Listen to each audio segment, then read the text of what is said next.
एक बार गौतम बुद्ध के पास मौलुकपुत्र नाम का एक बहुत ही प्रसिद्ध ब्राह्मण आया। उसके साथ उसके 500 शिष्य भी थे। वह बुद्ध से ढेरों सवाल पूछना चाहता था। बुद्ध ने उसकी तरफ ध्यान से देखा और कहा, मौलुकपुत्र, मैं तुम्हारे हर सवाल का जवाब दूंगा, लेकिन मेरी एक शर्त है।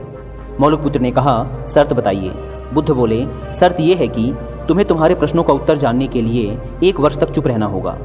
जब तुम्हारे अंदर का शोर बंद हो जाए तब तुम कुछ भी पूछना, मैं तुम्हारे सारे सवालों का जवाब दूंगा। बुद्ध की यह बात सुनकर वहां मौजूद बुद्ध का एक शिष्य, जिसका नाम था सरीपुत्र, ठहाका मारकर हंस पड़ा। यह देखकर मौलुकपुत्र को बड़ा आश्चर्य हुआ। उसने बुद्ध के उस शिष्य से हंसने का कारण पूछा तो सरीपुत्र ने कहा, मैं भी कुछ सालों पहले ऐसे ही तुम्हारी तरह मन में बहुत सारे प्रश्न लेकर आया था। मेरे साथ तो 5000 शिष्य थे और मैं तुमसे भी बड़ा ब्राह्मण था।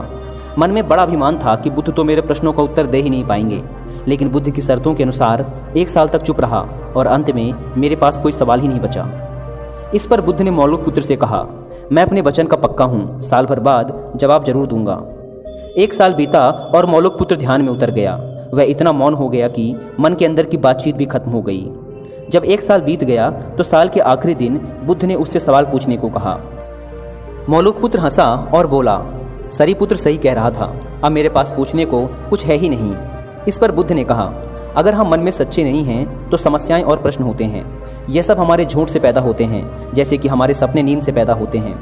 मन की अशांत अवस्था में प्रश्न होते हैं और मन की शांत अवस्था में उत्तर मिल जाते हैं। मन में जब प्रश्न होते हैं तो वह उत्तर ग्रहण नहीं कर पाता। मौन हमें मन की ऐसी अवस्था उपलब्ध कराता है जहाँ हर प्रश्न का उत्तर होता है।